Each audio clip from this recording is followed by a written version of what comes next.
não existe na Bíblia uma definição de fé.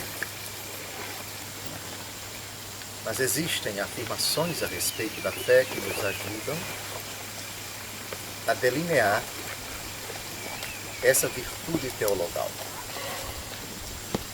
3 são as virtudes teologais: a fé, a esperança e a caridade. São ditas teologais porque são infundidas por Deus, procedem diretamente de Deus, vêm de Deus não mediante o ato da criação.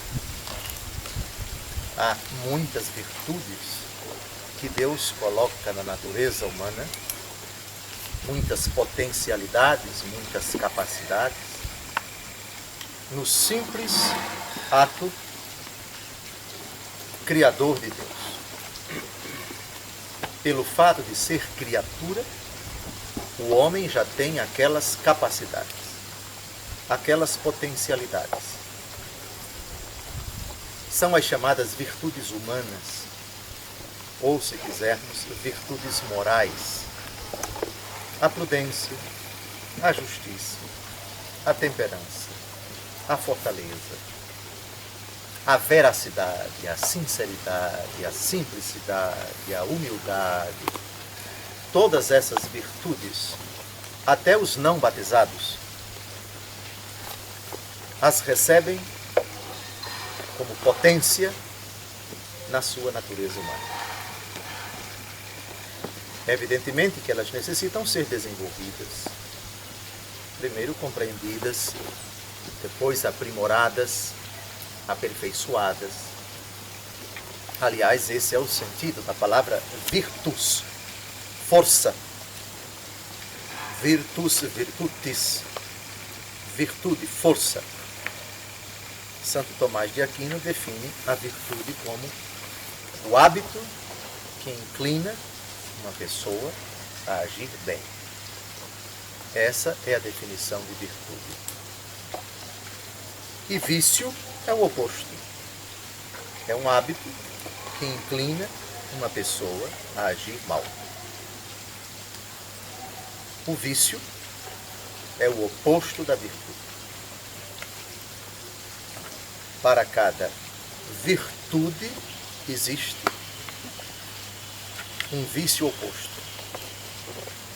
Há pessoas habituadas na prática da verdade e há pessoas habituadas à mentira.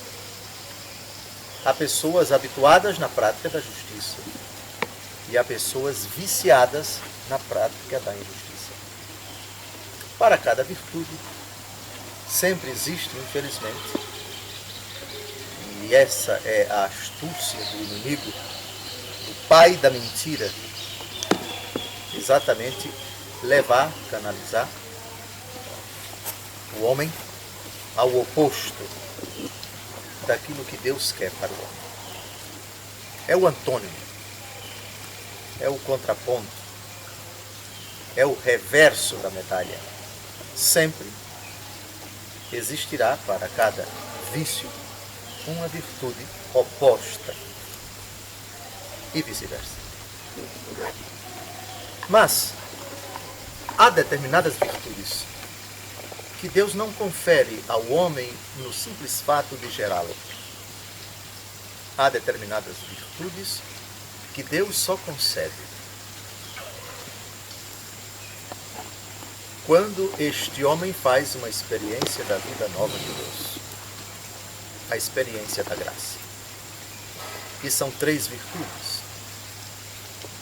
Virtudes da fé, da esperança e da caridade. Não vou falar tanto da virtude da esperança, falarei da caridade, porque é uma virtude que tem uma relação particular com a virtude da fé. Na verdade, as 3 virtudes caminham profundamente juntas, porque procedem de Deus, porque têm como finalidade a salvação do homem, e uma supõe a outra. Dessas 3, 2 vão acabar com a morte. É São Paulo quem diz, na 1 aos Coríntios, capítulo 13, agora nós enxergamos em visão opaca, confusamente, como em espelho, não face a face, mas um dia veremos face a face. A fé é uma forma de se contemplar Deus confusamente, opacamente, com perdão do neologismo. É uma forma de visão enquanto caminhamos aqui na Terra. A esperança também vai acabar, porque se a virtude da esperança é Deus mesmo, que prometeu vir, e já veio, e está vindo, e virá uma segunda vez, e o cumprimento de sua promessa, quando o contemplarmos face a face, não esperaremos mais. Só esperamos aquilo que não veio. Quando o Senhor vier, não tem mais sentido a virtude da esperança. Então fé e esperança desaparecerão, mas a caridade não. O amor não passará, o amor não acabará. É assim que termina o hino à caridade, da 1 aos Coríntios, capítulo 13. Então, pela virtude da esperança, esperamos Deus mesmo e o cumprimento de sua palavra, o cumprimento de suas promessas. E a fé, que é o que nos interessa. Há, repito, na palavra de Deus, uma afirmação que não é uma definição dessa virtude, porque a Bíblia não trata de definições. Aliás, não se pode definir um mistério. Etimologicamente, definir é colocar fins, limites numa realidade. Não podemos definir Deus, não podemos definir um mistério, não podemos definir um dogma. Podemos, sim, com a Bíblia e a tradição da Igreja, afirmar seguramente realidades, asseverar determinadas coisas certas a respeito de um dado teológico. E o fazemos com a carta aos Hebreus, capítulo 11, versículo 1. Uma afirmação que é imprescindível quando o assunto é a fé. Diz o autor da carta aos Hebreus: a fé é o fundamento da esperança. É uma certeza a respeito do que não se vê. Eu vou repetir para quem não está com a Bíblia aberta. A fé é o fundamento da esperança. É uma certeza a respeito do que não se vê. É curioso como existe uma relação intrínseca entre fé e esperança, que são duas virtudes distintas. Aqui se diz que a fé é o fundamento da esperança. Ou seja, no alicerce da esperança está a fé. A esperança está enraizada em quê? Solidificada em quê? Baseada, vem de base, alicerce, baseada em quê? Na fé. Faz sentido. Porque se eu espero Deus e o cumprimento de sua promessa, eu espero porque eu creio nele. Muito bem. Depois, certeza. Existe uma dimensão da fé, que é, antes de tudo, uma ação do intelecto. O Catecismo da Igreja Católica, número 176, diz o seguinte, repito, não é um conceito, nem é uma definição, mas é uma afirmação que ilustra bem essa virtude. A fé é uma adesão pessoal do homem inteiro a Deus que se revela. Ela inclui uma adesão da inteligência e da vontade a revelação que Deus fez de si mesmo pelas suas ações e palavras. Adesão pessoal. Aderir significa abraçar. Aderir significa acolher. Aderir significa identificar-se com. Aderir significa participar de. Adesão. Pessoal. Claro que a nossa fé é a fé da igreja. Claro que a minha fé é a fé da minha mãe, é a fé do meu pai, porque é a fé da igreja, a fé de todos nós, a fé comum. Mas é, antes de tudo, uma experiência pessoal. Nesse sentido, a pessoa é insubstituível e não representável. Se a carta aos Hebreus, capítulo 11, versículo 6, diz que sem a fé é impossível agradar a Deus, isso se aplica a pessoa sem representante, sem procurador. Eu não acredito em Deus, mas eu vou passar uma procuração no cartório para fulano acreditar no meu lugar para eu ir para o céu. Não. É adesão pessoal. É você diante de Deus.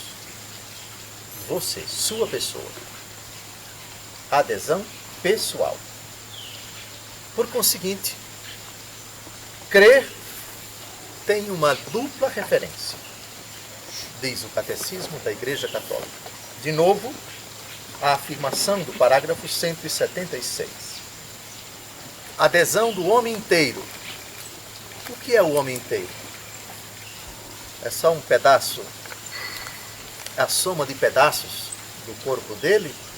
Não, diz inteiro quando envolve todo o ser do homem e todas as suas dimensões. No livro do Deuteronômio, capítulo 6, versículo 4, se diz: Ouve, ó Israel, o Senhor nosso Deus é o único Senhor. Portanto, amarás o Senhor teu Deus de todo o teu coração, com toda a tua alma, com todo o teu entendimento e com todas as tuas forças. Isso é o homem inteiro.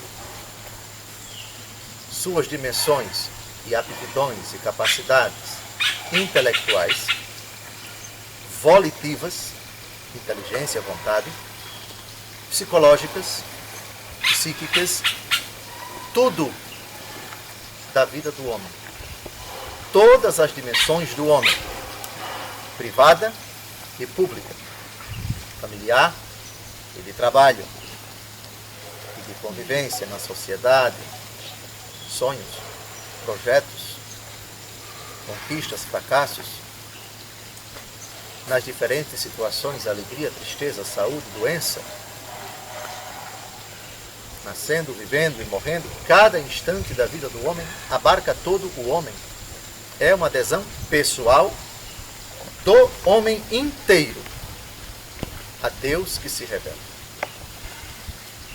Ora, nós sabemos que Deus existe. E Ele se revelou. E manifestou o seu plano para nós, primeiro com a criação, depois com a história da salvação, que teve início em Abraão e atingiu seu ápice em Jesus Cristo.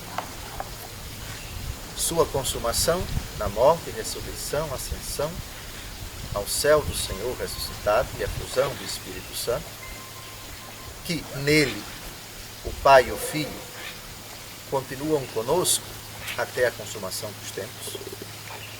Aderir a esse Deus que se revela consiste o ato de fé. Crer, portanto, tem uma dupla referência: a pessoa e a verdade. Eu adiro a uma pessoa. Eu abraço uma pessoa. Eu aceito uma pessoa. Eu me dobro diante desta pessoa. Eu me inclino diante desta pessoa. O Filho de Deus, que é Deus como Pai e o doador do Espírito Santo. Aceito, abraço, acolho esta pessoa e a verdade que dela procede. Então, crer supõe adesão a uma pessoa, a dimensão personalista da fé, e adesão à verdade. De novo, Hebreus capítulo 11, versículo 1, é uma certeza. Ora, certeza é uma condição da inteligência que a leva a asseverar, sem possibilidade de erro, alguma coisa. Então, eu afirmo com certeza que estou na cidade de Goiás Velho. É um ato de inteligência que adere a um fato inequívoco. A certeza produz a absoluta convicção de que tal afirmação não é errada, está absolutamente, radicalmente, inteiramente, totalmente na verdade. É a adesão à verdade. Certeza. Se verdade, conforme Santo Tomás de Aquino, é a adesão à adequação do intelecto à coisa, ou seja, o que é isto que está na mão de Dom José? Bíblia. Dom José está com a Bíblia na mão. O intelecto se adequa a essa coisa. Afirma, de fato, objetivamente, o que está acontecendo, aquilo que os sentidos estão apreendendo e, sem possibilidade de erro, assegura, assevera. Isso é a verdade. A certeza é aquela condição da inteligência que o leva a afirmar a verdade. Lembram quando o Senhor Jesus diz, em João capítulo 8, versículo 32, conhecereis a verdade e a verdade vos libertará? Pois bem, o conhecimento da verdade produz uma certeza. E quem está na certeza absolutamente não erra. Portanto, de novo ainda, a afirmação de Hebreus capítulo 11, versículo 1, é uma certeza daquilo que não se vê. Repare que nessa perspectiva, para crer, não é preciso ver. Nosso Senhor Jesus Cristo deu um pito danado num apóstolo que, depois da ressurreição do Senhor, não estando reunido com os apóstolos no cenáculo, quando Jesus lhes apareceu, disse: se eu não vir com os meus olhos, se eu não puser o dedo nas suas chagas, se eu não tocar o seu lado, não acreditarei. 8 dias depois, diz o Evangelho segundo João, estando todos eles reunidos, dessa vez Tomé também, Jesus lhe censura: toque aqui no meu lado, coloque o seu dedo nas minhas chagas, não seja incrédulo, mas homem de fé. Portanto, se a fé está baseada naquilo que você viu, naquilo que você tocou, naquilo que os seus sentidos apreenderam, isso não é fé. De novo ainda, Hebreus capítulo 11, versículo 1. A fé é a posse antecipada do que se espera, é a certeza do que não se vê. Esta certeza é fruto de uma adesão à pessoa de Cristo e à verdade que procede de Cristo, por meio da igreja, evidentemente. Portanto, eu creio na vida eterna. Assim termina o credo. Você já esteve lá? Eu não. E quem disse a você que eu preciso ir lá para acreditar que existe? costumo dizer de forma bem irônica a um eventual ateu: eu nunca estive lá, então eu não acredito. Se eu vir com os meus olhos, se eu puser as mãos do seu lado, etc., aí eu acreditarei. Olha que interessante. Cuidado com sua afirmação. Você já esteve no Cazaquistão, meu caro ateu? Eu não, mas sei que existe. Oh, que interessante. Nunca esteve no Cazaquistão e afirma com segurança que o Cazaquistão existe? Quem lhe disse isso? Os livros, a TV, a CNN. Olha que interessante. A informação chegou a você e você acredita e não discute. Nunca esteve no Cazaquistão, mas assegura sem possibilidade de erro que o Cazaquistão existe. Entre o Cazaquistão e você, existe então alguma coisa que lhe dá uma certeza. Isso produz uma certeza absoluta em você. Ou naquele país da Europa onde você nunca esteve, a Suécia, já esteve lá? Não.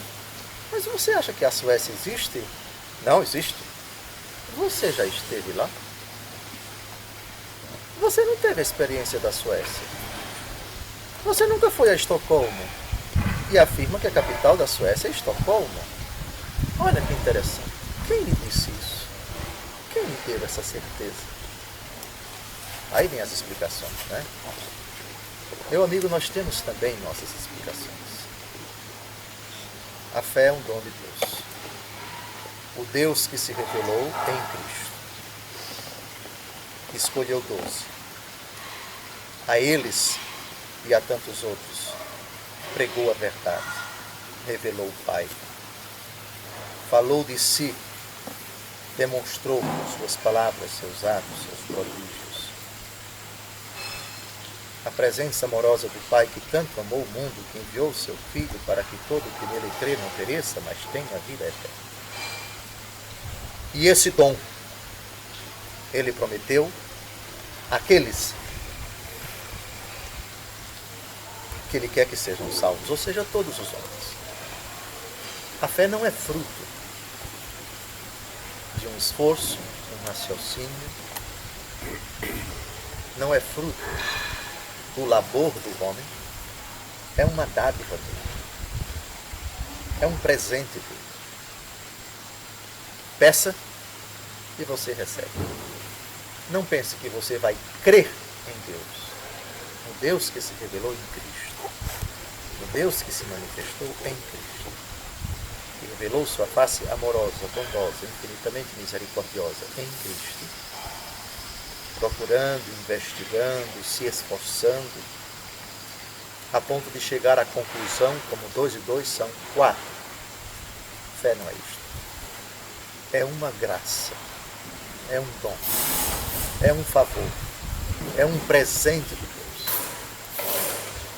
Para isso, para que você chegue a essa certeza, é preciso que você reconheça que sem Ele você não pode fazer absolutamente nada. E se você não crê, mas pretende crer, busque com sinceridade o dom e vai lhe ser dado. Jesus disse: pedi e recebereis, buscai e achareis, batei e a porta se vos abrirá. Porque todo aquele que pede, recebe, aquele que procura, acha, aquele que bate, a porta se lhe abre. E aqui nós pensamos naqueles que creram e deixaram de crer, que nunca creram, que creem,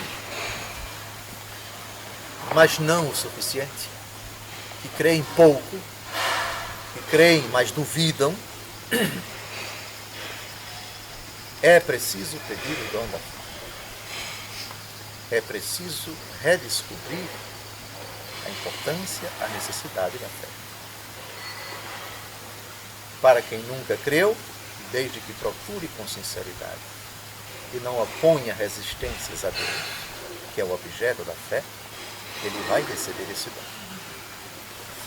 Idem para quem crê e anda duvidando.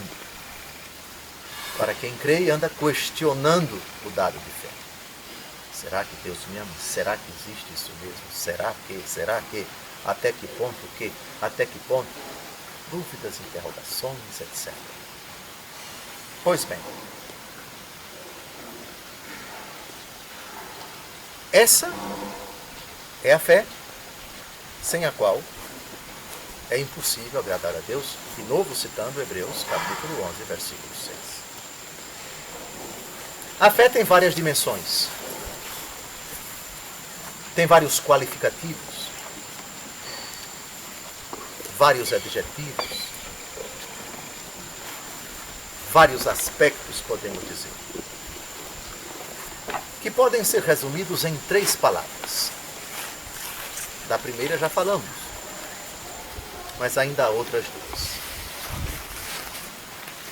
Permitam-me resumir todas as dimensões da fé nessas 3 palavras e desdobrá-las um pouquinho mais. A fé é certeza, a fé é confiança e a fé é entrega. Certeza, confiança e entrega. Por que essas 3 palavras?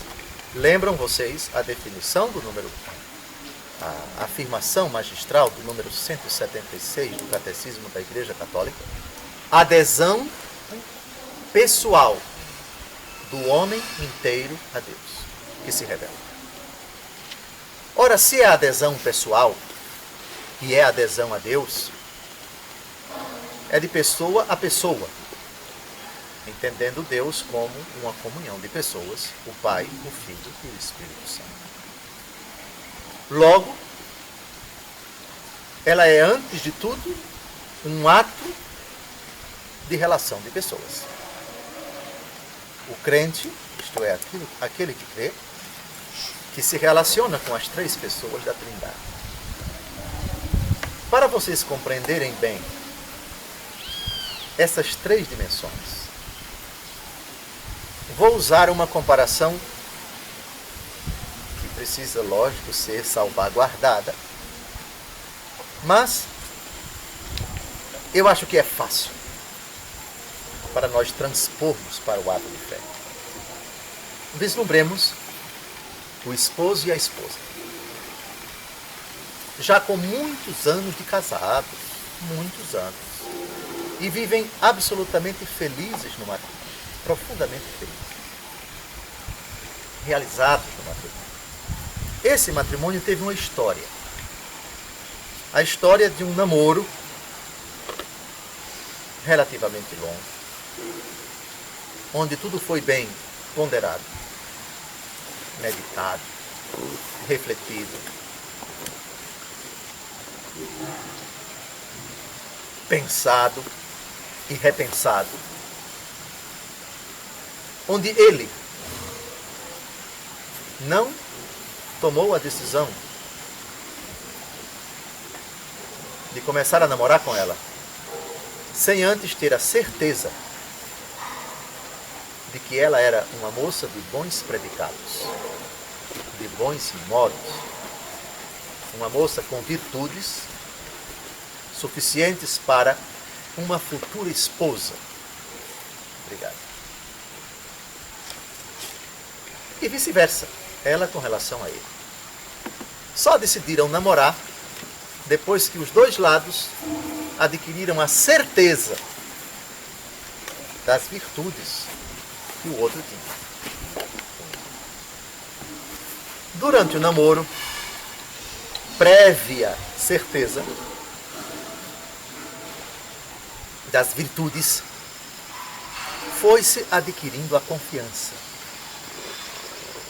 É muito mais fácil se confiar em alguém quando você tem certeza de que tal pessoa é merecedora de confiança. Claro que a gente pode se equivocar. Tem certeza, mas é uma certeza moral que admite a possibilidade de erro, porque o ser humano pode fingir, pode dissimular, pode enganar os outros. E nós que julgamos, mas eu tinha certeza que tal pessoa tinha tal qualidade, e depois eu descobri que ela não tinha. Bom, certeza, confiança. Fica faltando uma palavrinha, entrega. A entrega, que na ordem natural das coisas, segundo a visão cristã, acontece na noite de núpcias. A causa de tantos matrimônios desmoronados, de tantas relações conjugais destruídas, se deve exatamente a isto. Você queimou etapas. Você confiou em pessoas que você não tinha certeza de que elas eram merecedoras de confiança. Mal conheceu essas pessoas e já foi confiando nelas. Ou pior ainda, nem tinha certeza, nem tinha confiança e já foi logo se entregando. Alto lá. Entrega não é agora. Primeiro certeza, depois confiança, depois entrega. A ordem da natureza é essa.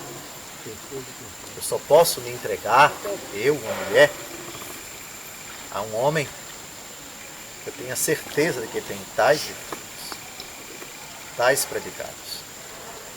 Celebrado um compromisso, um pacto irrevogável, sacramento do matrimônio para os cristãos católicos batizados, confiança que vou adquirindo, que vou consolidando, que vai crescendo, que vai amadurecendo no tirocínio, namoro, e no outro tirocínio já mais solene, compromisso assumido perante a família dela ou dele e perante a igreja, noivado e entrega.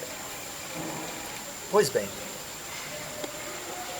a fé tem essas três dimensões. Ela é certeza, ela produz confiança e ela exige entrega. Por isso, a fé não é uma mera, se bem que esse aspecto é importante, asserção de verdades. Porque ela traz consigo também, necessariamente, a dimensão fiducial, confiança. E também entrega.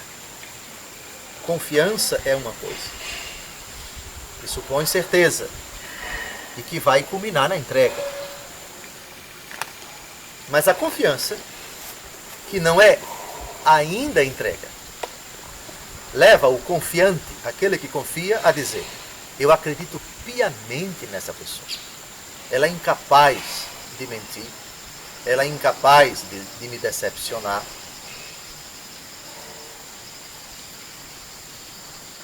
Eu absolutamente, totalmente, completamente, incondicionalmente reputo tal pessoa digna de credibilidade. Ela prometeu, vai acontecer. Ela afirmou, tenho que fazer. E faço porque sei que ela não é mentirosa. Tanto o Antigo Testamento como o Novo tem uma afirmação muito bonita do confiante em Deus. São Paulo, sobretudo, na primeira aos Coríntios, capítulo 10, versículo de 12 em diante, Deus é fiel. Deus é fiel. Ele prometeu, vai cumprir. Ele afirmou, vai acontecer. Mas eu confio plenamente nele, não duvido, não hesito, não questiono, não interrogo, não tergiverso, não coloco condições, não fico perguntando será que, será que, será que. Confiança a toda prova. No domingo atrasado vimos o Senhor na liturgia da igreja, terceiro domingo da quaresma, segundo eu não sei, o Senhor diz a Abraão: toma teu filho, sobe ao monte e sacrifica-o para mim. Ele não duvidou, confiou na palavra do Senhor.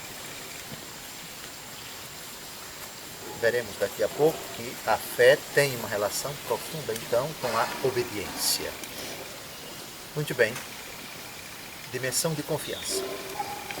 E entrega. Entregar-se, vocês sabem o que é. É não oferecer resistência, é jogar por terra todas as suas ponderações contrárias, todas as suas armas, e jogar-se no corpo e na alma do outro. Ou deixar que o outro entre na sua intimidade e seduza completamente você. O profeta Jeremias, capítulo 20, versículo 7, diz: seduziste-me, Senhor, e eu me deixei seduzir. Entregar-se a Deus, portanto, entrega o teu caminho a Deus, diz o Salmo 30, confia nele, 32, confia nele e ele agirá, e os desejos do teu coração ele atenderá. Significa isso, entrega, jogo-me nos teus braços. Sou inteiramente teu. Faz de mim o que tu quiseres. Nossa Senhora, encerrando o diálogo com o arcanjo Gabriel, quando este foi visitá-la, ilustra bem o que é uma pessoa que acaba de se entregar. Eis aqui a serva do Senhor, faça-se em mim segundo a tua palavra. É dizer de outra forma, faça o que quiser de mim. Faça o que quiser de mim.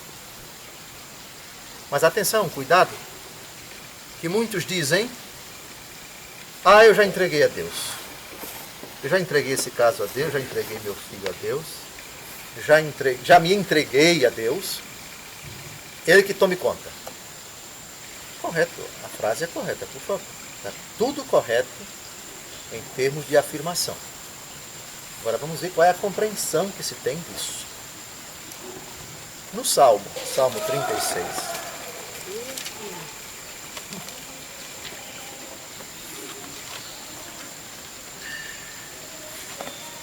diz o seguinte: não te irrites por causa dos que agem mal, nem invejes os que praticam a iniquidade, pois logo eles serão ceifados como a erva dos campos, e como a erva verde murcharão.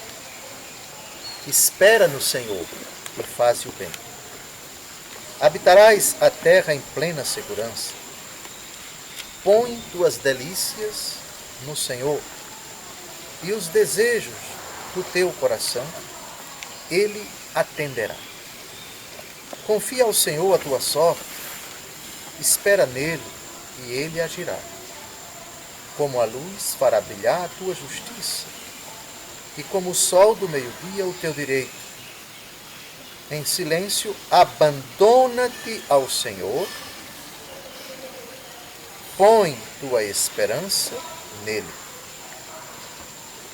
Abandonar-se. Atenção, não é um abandono que não cuida de si, de sua saúde, das suas coisas, das suas obrigações. Não. É um abandono no Senhor. O abandonado significa aquele que ninguém mais cuida dele, que ninguém mais lembra dele, está um jogado. Só que é um abandonado no Senhor. Aqui eu sou todo teu, inteiramente teu, todo em tuas mãos. Porém, olha a expressão na primeira frase do versículo 3. Espera no Senhor e faz o bem. Então, atenção, eu estou com esse problema e entreguei esse problema ao Senhor. Pronto, agora eu vou cruzar os meus braços, Ele que cuide, eu não vou fazer nada. Não, isso não é abandono. Entregue-se ao Senhor e faça a sua parte. Faça aquilo que está ao seu alcance para a condução do problema. Espera no Senhor e faz o bem. Abandona-te ao Senhor e faz o bem. O abandono em Deus, abandonar-se em Deus, o abandonar-se a Deus, não exime você da obrigação de você buscar a solução para os problemas, de fazer a sua parte. Há um padre da igreja que diz de forma muito bonita: trabalhe como se tudo dependesse de você e reze como se tudo dependesse de Deus. Portanto, não, estou com esse problema, já entreguei a Deus. Bonito. Não esqueça, na perspectiva do Salmo 30, do Salmo 36, do Salmo 36. O Salmo 32 tem uma frase que está nessa mesma perspectiva. No versículo 5, ele ama a justiça e o direito. Da bondade do Senhor está cheia a terra. Ama, portanto, quem pratica a justiça e quem pratica o direito. E outra, para quem se abandona no Senhor. Versículo 18. Eis os olhos do Senhor pousados sobre os que o temem, sobre os que esperam na sua bondade. Temer a Deus, esperar a bondade do Senhor, integram essa realidade de abandono, de entrega. Muito bem. Então, 3 são as dimensões do ato de fé: certeza, confiança e entrega. Essas 3 realidades caminham absolutamente juntas. Agora, nós vamos fazer uma investigação no Novo Testamento, sobretudo, para ver qualidades dessa fé, certeza, confiança e entrega. Qualidades que vão ilustrando, que vão reforçando, que vão mostrando como deve ser uma fé intrépida, poderosa, infalível, que obtém tudo de Deus, que consegue tudo de Deus, não necessariamente o que queremos e não necessariamente o que pedimos, ainda que uma fé que peça, sabe que vai receber, mas aquilo que vem de Deus e que nem sempre é o que nós gostaríamos de receber, ainda que muitas vezes seja o que nós desejaríamos receber. Primeiro, Mateus capítulo 8, versículo 10, primeira característica dessa fé tridimensional, por assim dizer: certeza, confiança e entrega. Ela tem que ser uma fé grande. Mateus 8, 10. Ouvindo isso, cheio de admiração, disse Jesus aos presentes: em verdade vos digo, não encontrei semelhante fé em alguém de Israel. Poucas pessoas são elogiadas por Jesus no Novo Testamento. Esse centurião que disse: Senhor, eu não sou digno de que entres em minha casa, dize uma única palavra e o meu servo será salvo. Esse é um dos poucos elogiados por Jesus. Fé grande. Depois, Marcos, capítulo 2, versículo 5.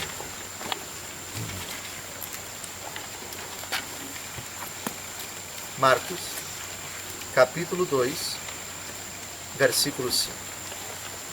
Jesus está em Cafarnaum, numa casa que está superlotada, todo mundo querendo ver Jesus, querendo escutar Jesus. E 4 homens destelham a casa, por assim dizer, e colocam o enfermo ali onde está Jesus. Versículo 5. Jesus, vendo-lhes a fé, disse ao paralítico: Filho, teus pecados te são perdoados. Jesus vê o tamanho, se é que se pode dizer, da fé. A quantidade, se é que se pode falar assim, da fé. É necessária uma fé grande, não uma fé pequena. A fé tem uma outra característica. Ela é obediente. Vamos a Romanos, capítulo 1, versículo 5.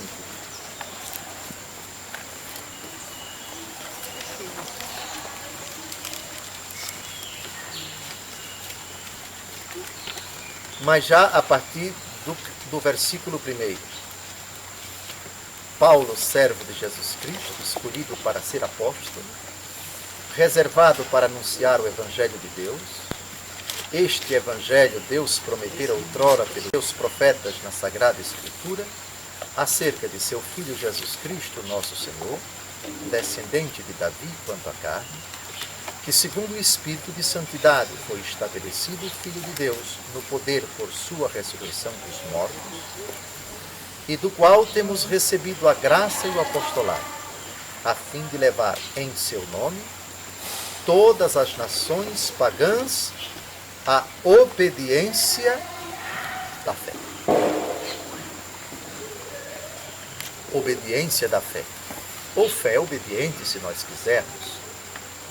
De novo, lembrem-se daquelas 3 dimensões: certeza, confiança e entrega. A obediência está ligada a qual dessas 3 palavras? Mas, sobretudo, a confiança. O obediente confia e o confiante obedece. A fé tem uma relação necessária com a palavra de Deus, seja escrita, seja oral. Romanos, capítulo 10, versículo 8.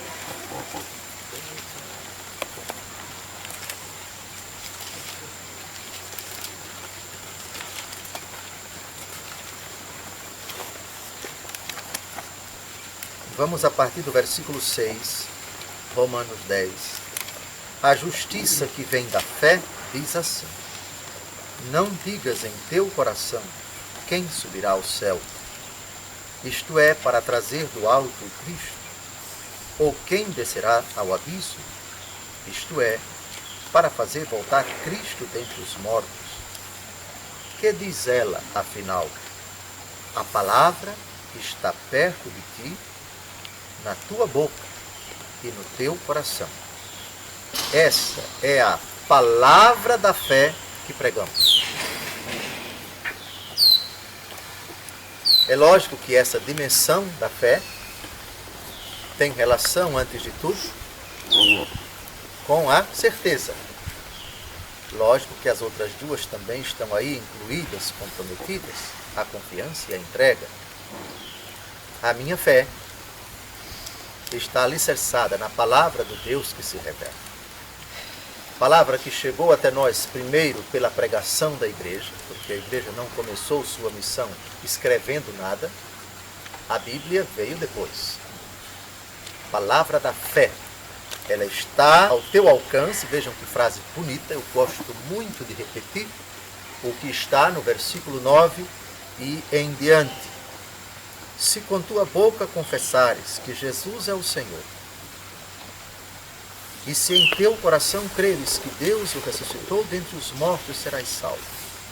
É crendo de coração que se obtém a justiça, e é professando com palavras que se chega à salvação. A Escritura diz: todo que nele crê não será confundido. A fé traz consigo também uma outra característica. Ela deve ser uma fé firme e uma fé que teme a Deus, isto é, que respeita profundamente o Senhor. Romanos, capítulo 11, versículo 20. Sem dúvida, é pela incredulidade que foram cortados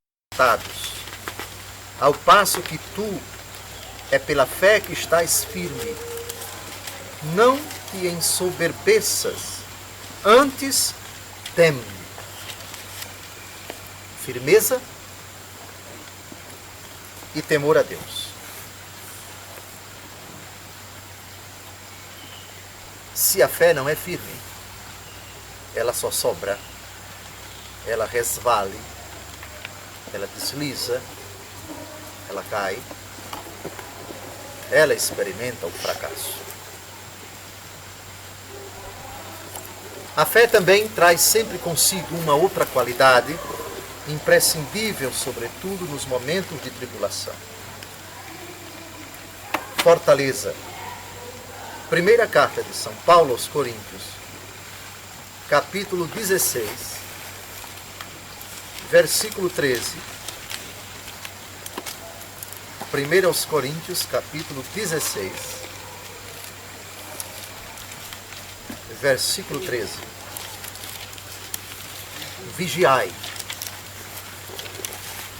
sede firmes na fé, sede homens, sede fortes. É uma frase como se fosse um saculejo. Coragem, rapaz. Nada de desânimo, nada de fraqueza, nada de medo, nada de receio, porque você é uma pessoa de fé.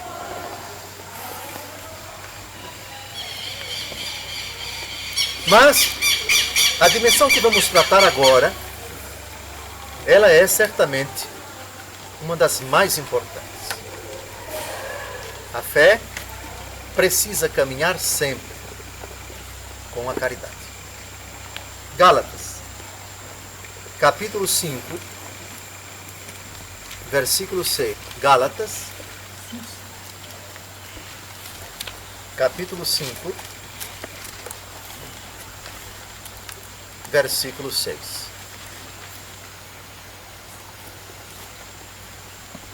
Está circuncidado ou incircunciso, de nada vale em Cristo Jesus, mas sim a fé que opera pela caridade. A fé que opera pela caridade. Este assunto é retomado por São Tiago na sua carta. Vamos a São Tiago, página 1540, Tiago, capítulo 2. Tiago, capítulo 2.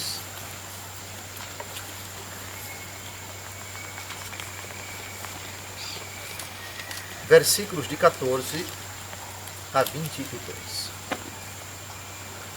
De que aproveitará, irmãos, alguém dizer que tem fé, se não tiver obras? Acaso essa fé poderá salvá-lo?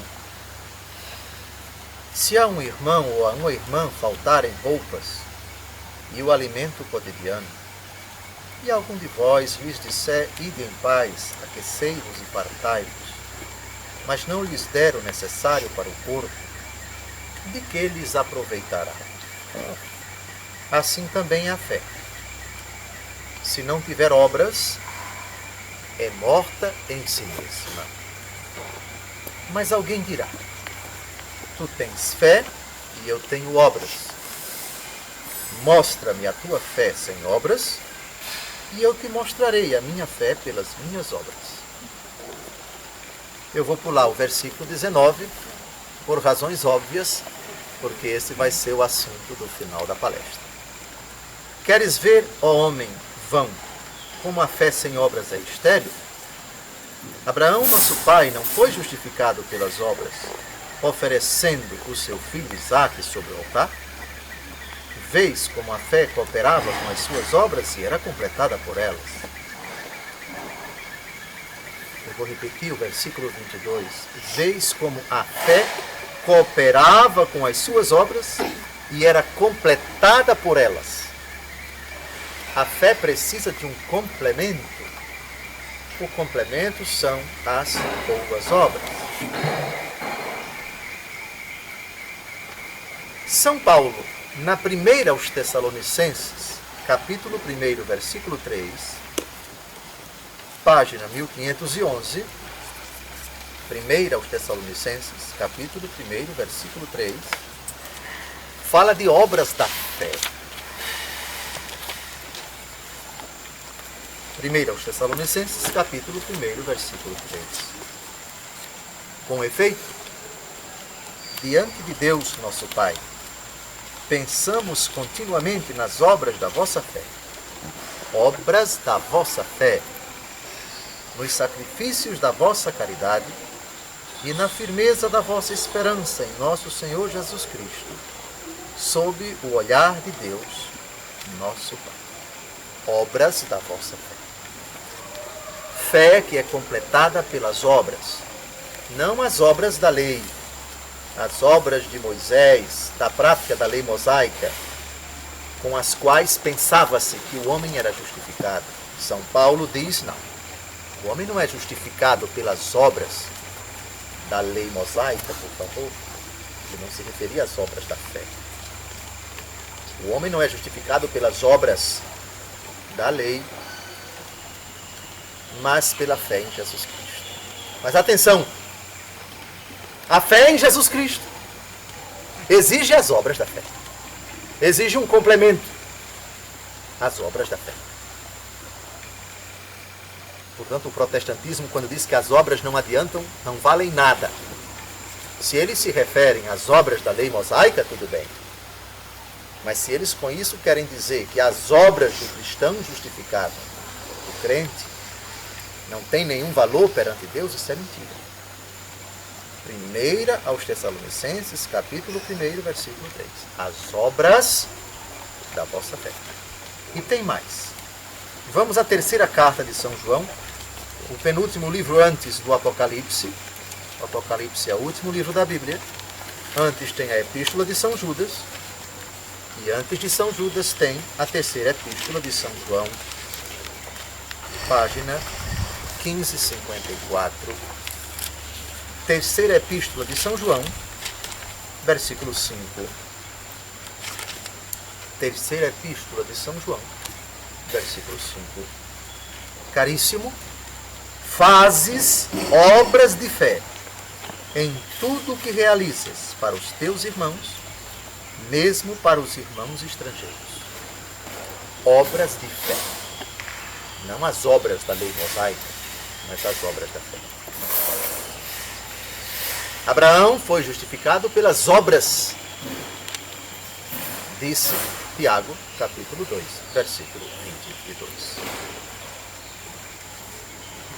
Depois, a fé, ela tem que ser sincera.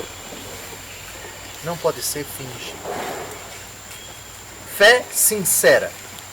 1 Timóteo, capítulo 1, versículo 5. 1 Timóteo, página 1517.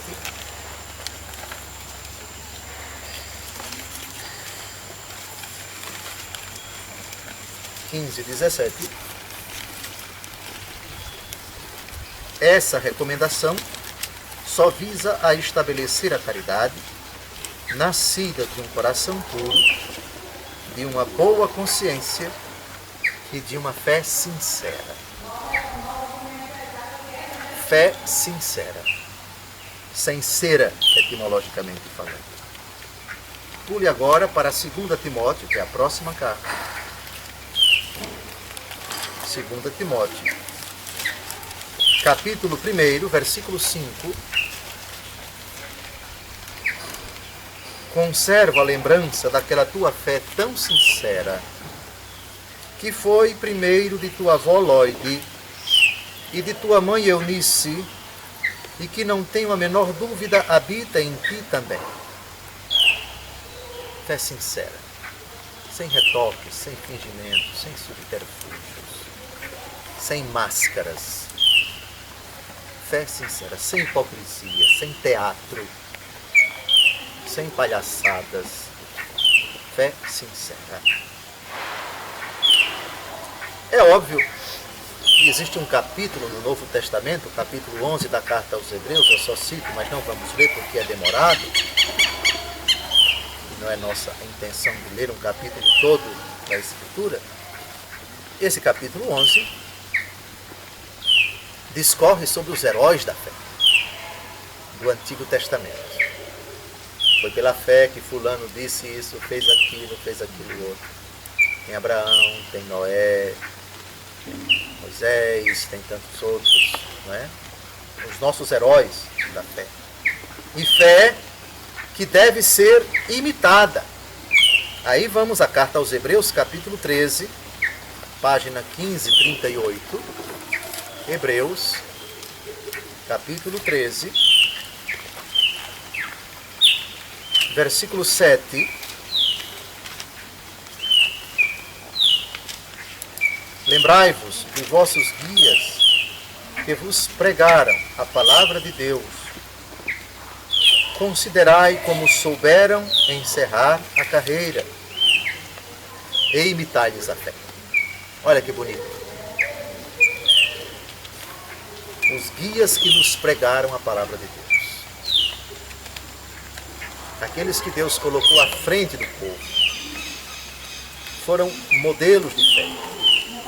Exortaram todos à obediência da fé. Viveram pela fé. Considerai como souberam encerrar a carreira. Morreram crendo. Deixaram esta vida como pessoas de fé, homens e mulheres de fé. Que maravilha para um filho católico poder dizer: até o último hálito da vida do meu pai, ele foi um cristão crente. Nasceu católico, morreu católico, professando a fé católica. Clamando a Deus, louvando a Deus, entregando-se a Deus, louvando, bendizendo a Deus, imitai-lhes a fé.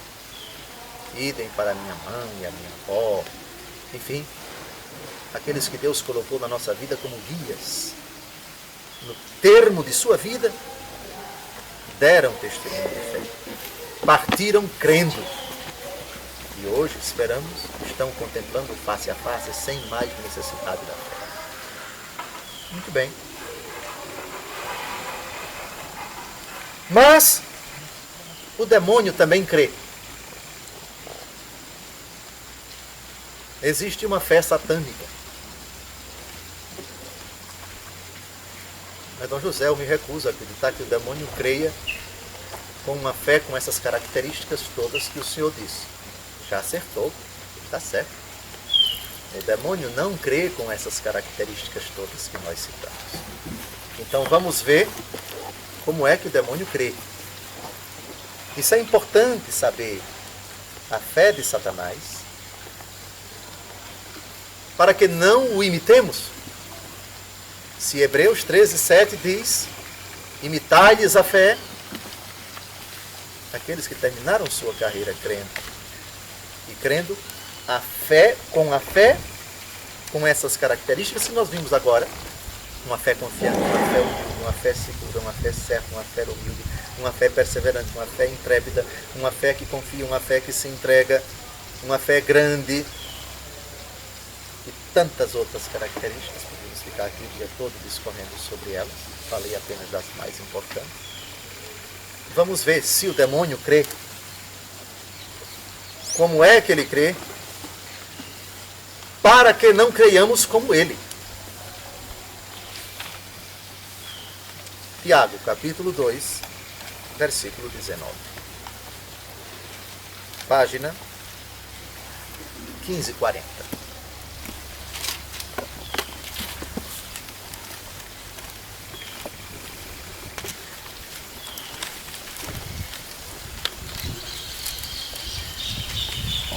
Creis que há um só Deus? Fazes bem.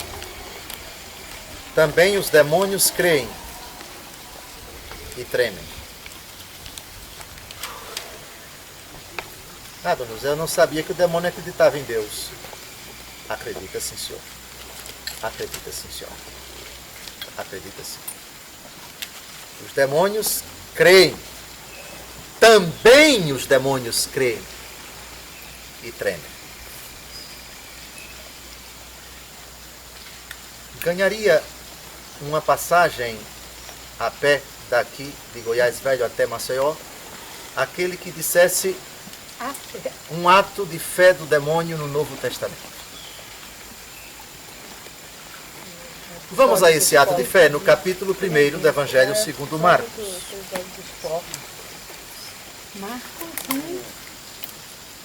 Evangelho segundo Marcos, capítulo 1. Página 1322.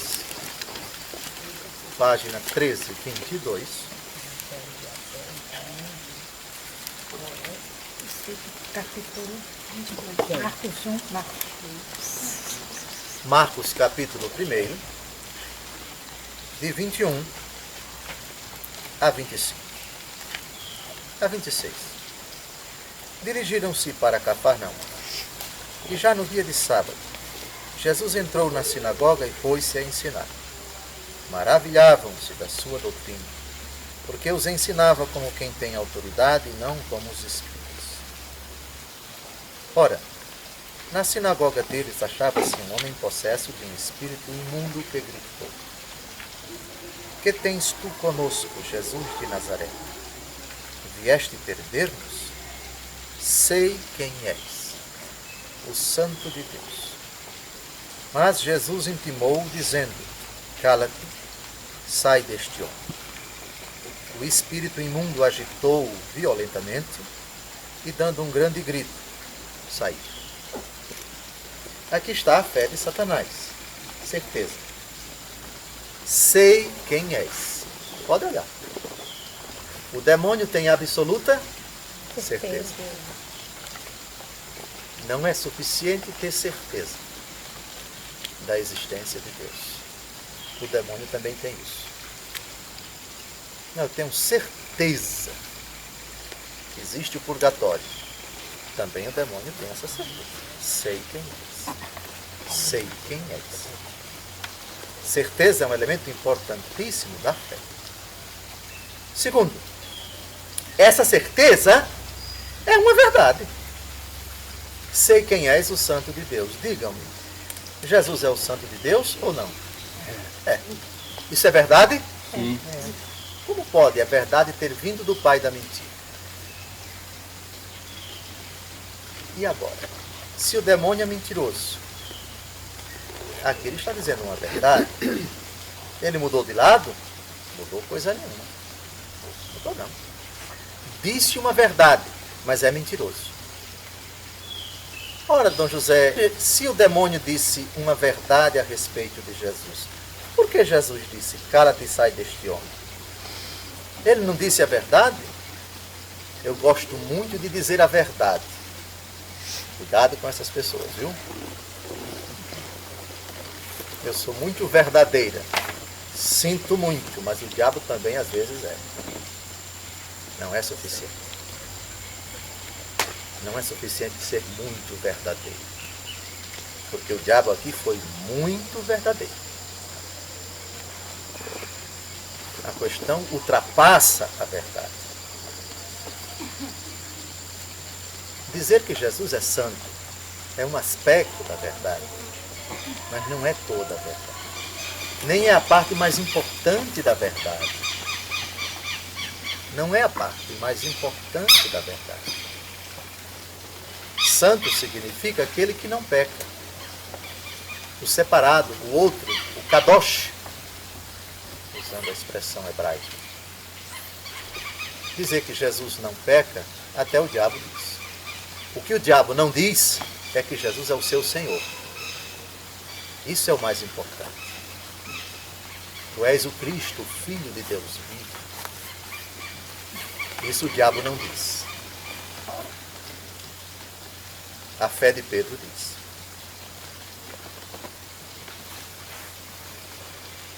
A respeito de meia verdade, verdade e toda a verdade, eu queria citar para vocês um texto do Evangelho segundo João, capítulo 16. versículo 13. Esse versículo ajuda a gente a entender. Porque Jesus disse, cala-te e sai deste homem, ao demônio que acabou de dizer a verdade. Seu safado, seu sem vergonha, você está dizendo a verdade. Eu não estou interessado nisso, cale a boca. Jesus manda uma pessoa que está dizendo a verdade calar a boca. Mas por que, Dom José, não é a verdade? Ah, meu amigo, você precisa ler esse outro texto. Vamos ao texto. Quando vier o Paráclito, o Espírito da verdade.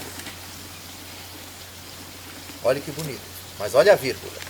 Ele vos ensinará toda a verdade, porque não falará por si mesmo, mas dirá o que ouviu e vos anunciará as coisas que virão.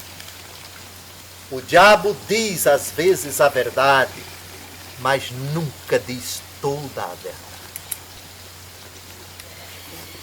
E aqui é que está o mistério. A verdade pode ser manipulada, pode ser truncada, pode ser mascarada. Disse alguma coisa, mas não se diz tudo. Esconde-se algo. Falou a verdade, mas é um mentiroso, porque não disse toda a verdade. O marido chegou em casa às 10 da noite, está traindo a esposa. Oi, amor, onde você estava? Fiquei com os colegas até às 8. Depois conversando, eu vim para casa. Ela liga para os colegas e os colegas confirmam. Não, esteve aqui conosco.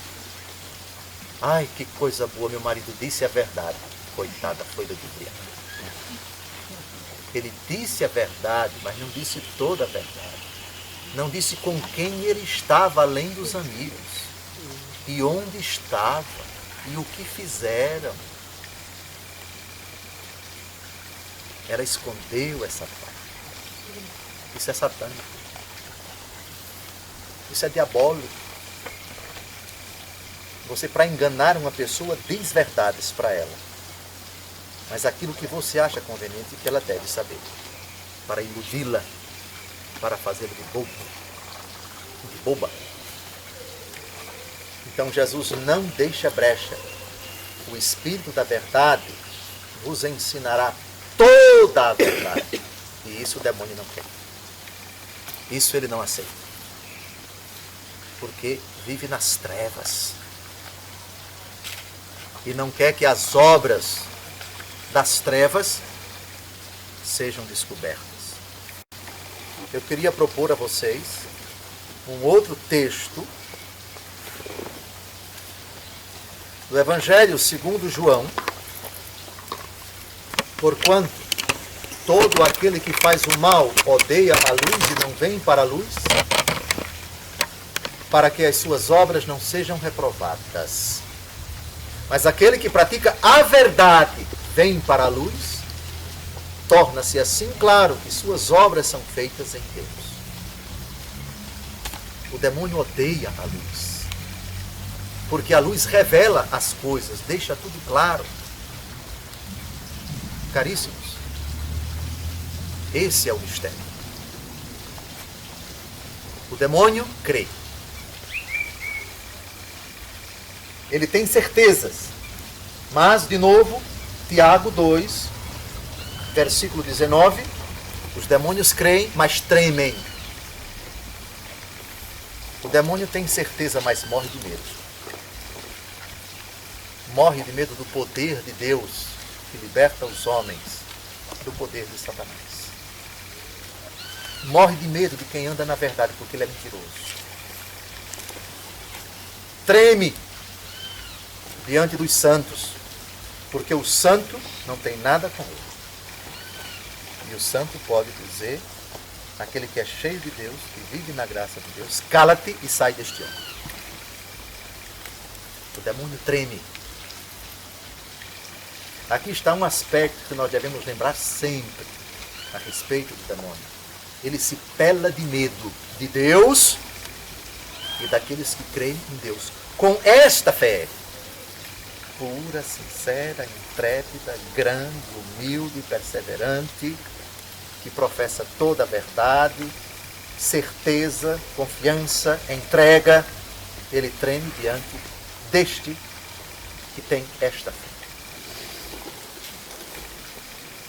Então, a fé satânica é precisamente esta. Sei quem tu és, o Santo de Deus. Cala-te e sai deste homem. Esta tua certeza não me diz nada. Ela é repulsiva, ela é pecaminosa, ela é diabólica. Refletindo sobre esse versículo, Tiago capítulo 2, versículo 19, os demônios creem, mas tremem. Me permitam ler textos maravilhosos de Santo Agostinho,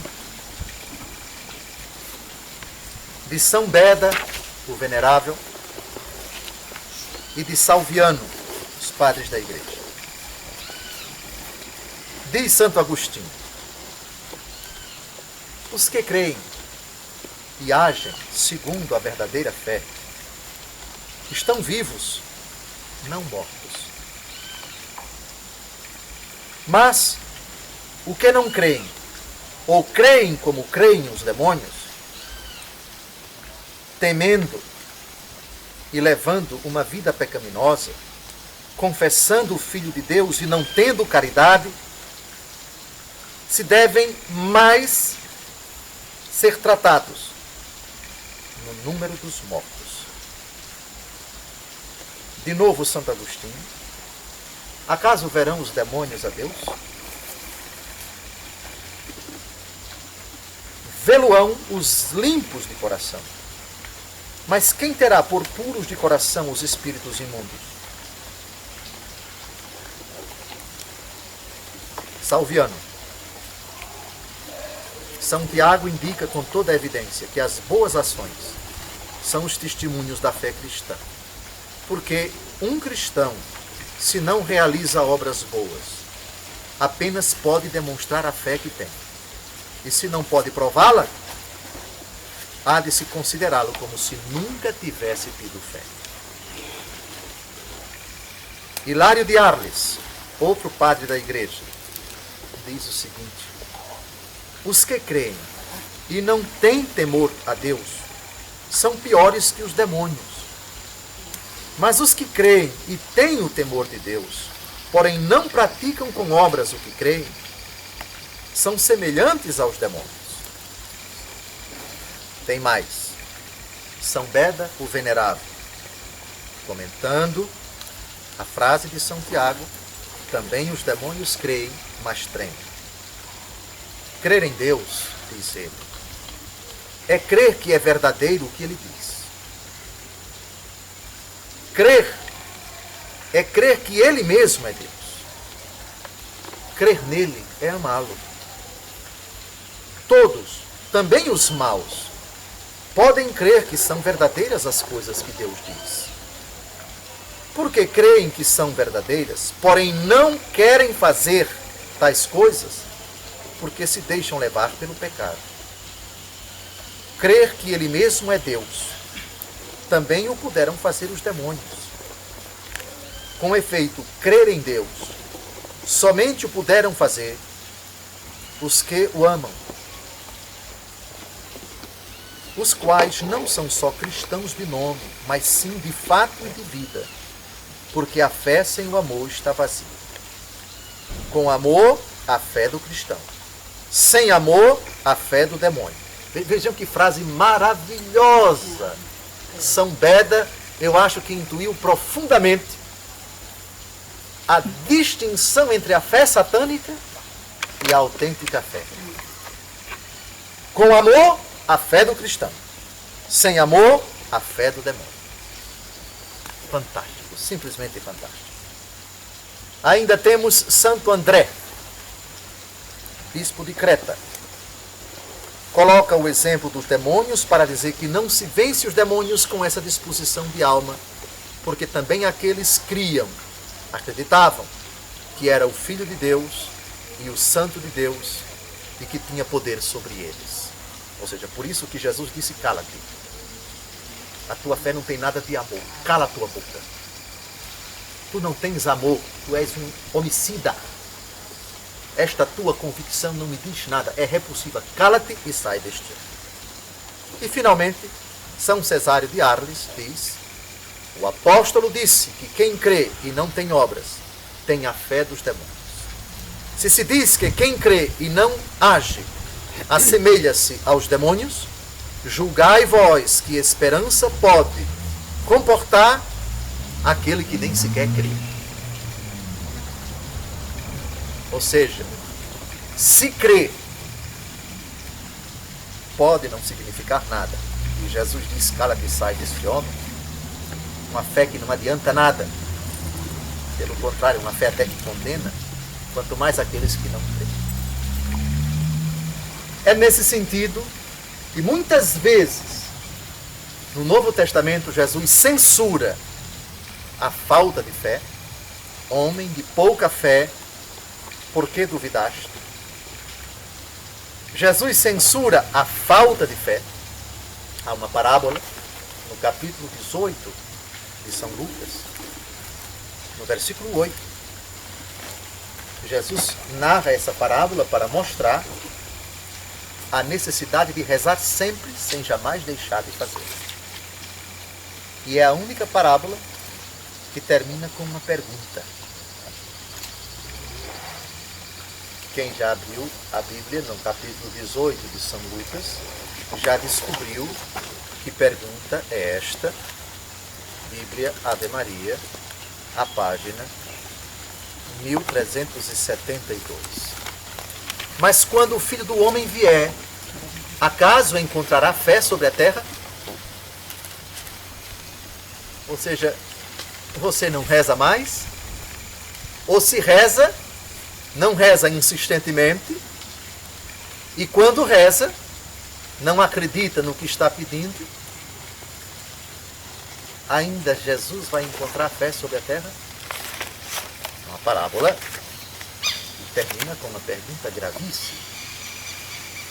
Será que quando o Filho do Homem vier, encontrará ainda alguém na face da terra que acredita nele? Jesus termina a parábola assim. Bem, eu terminei minha colocação. Espero que tenha ficado mais ou menos clara, nítida, a distinção entre a fé autêntica, a fé católica. Estou dizendo que quem não é católico não tem fé. Se somos católicos, estamos tratando aqui da fé católica apostólica romana, de um lado, e a fé satânica. Fé que comporta uma série de características. Fé duvidosa, fé pequena, fé deste tamanhinho, fé arrogante, fé presunçosa,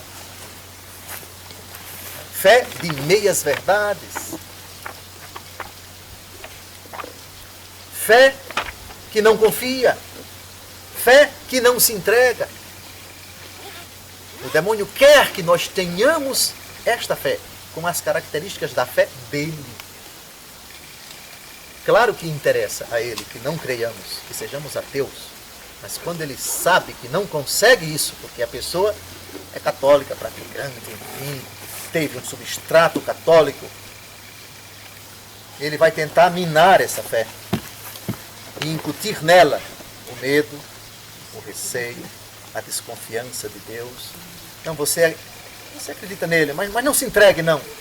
Entregue sua vida a ele, não. Continue acreditando, convicto, decorando textos da Bíblia, afirmando dessas verdades que você aprendeu no catecismo, enfim. Mas não confie, não se entregue, não seja humilde, não se dirija tanto a ele, não confie tanto nele. Eu espero que tenha ficado. Muito bem, obrigado a vocês.